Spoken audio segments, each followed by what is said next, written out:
Саламатсыздар, урматтуу Медербек Кубаныч, урматтуу депутаттар комитет мүчөлөрү. Бүгүн Жогорку Кеңештеги конституциялык мыйзамдар мамлекеттик түзүлүш сот укук боюнча комитети Кыргыз Республикасынын коопсуздук органдары жөнүндө мыйзам долбоорун биринчи окууда карады. Жыйындын жүрүшүндө эл өкүлдөрү анык эмес жалган маалыматтан коргоо жөнүндөгү мыйзам долбоору кандай иштеп жатканына кызыгышып, аны күн тартибине киргизүүнү өтүнүштү. Бул маселе боюнча повесткага коюп туруп, күн тартибине киргизип туруп, бир күн уксак мунучу. Жалпы эле угуп туруп, ар тараптуу карап көрсөк, бул мыйзам иштеш керек бүгүнкү күндө. Коомчулукка абдан маанилүү бул нерсе.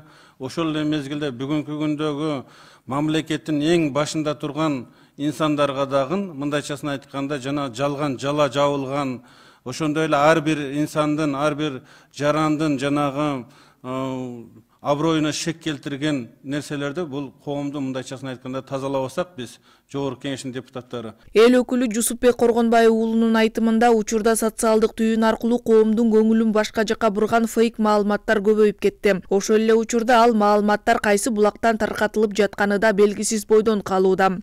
Коомубузда соцсеттер аркылуу аябай адамдардын көп тарапка жанагы мненияларын буруп жалпы элечи. Bir kooz сүйлөгөн же kooz жазган кишилер мүмкүн анын такташ кыйындыр. Мүмкүн бир Россиянын бир северинде жатып алып сүйлөп атабы, же болбосо бир Америкада отуруп алып сүйлөп атабы, бирок аны кандай кылып жана кибербезопасность боюнча кандай иштейсиздер? Аталган мыйзам долбоорун Жогорку Кеңештин 6-чы чакырылышынын депутаты Гүлшат Асылбаева менен Айнура Осмонова демилгелеген. Документ 2020-жылы парламентте шашылыш 2 жана 3 окууда кабыл алынып, президенттин кароосуна жөнөтүлгөн. Бирок ошол кездеги президент Сооронбай Жээнбеков мыйзамды артка кайтарган болчу. Мыйзам парламентте каралып жатканда ага каршы бир нече митингдер, талкуулар өткөн. Кийин анык эмес маалыматтан коргоо жөнүндө мыйзам деп өзгөртүлүп, ага президент Садыр Жапаров 2021 жылдын 23 августунда кол койгон. Мындан улам депутат Улан Примов ал мыйзам кандай багытта иштеп жатканына кызыкты. Закон о манипуляции ошол мыйзам кабыл алдык элек. Ошол мыйзамдын аткарылышы бүгүнкү күнү кандай болуп атат? Ошону кандай иш-чараны жүргүзүп атасыздар? Себеби дегенде азыр жогоруда депутат айтып өткөн маселелер бардыгы ошол закон о манипуляцияда камтылган да.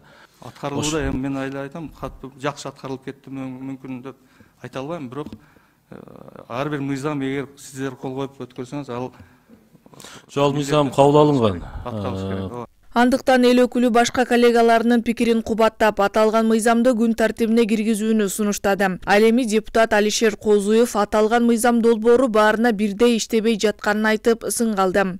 Кайсы бир оппозициядагы саясатчы же дагы бир башка бир кээ бир адамдар жазып чыкса, аны сиздер интерес кылсаңыздар таап чыгасыздар.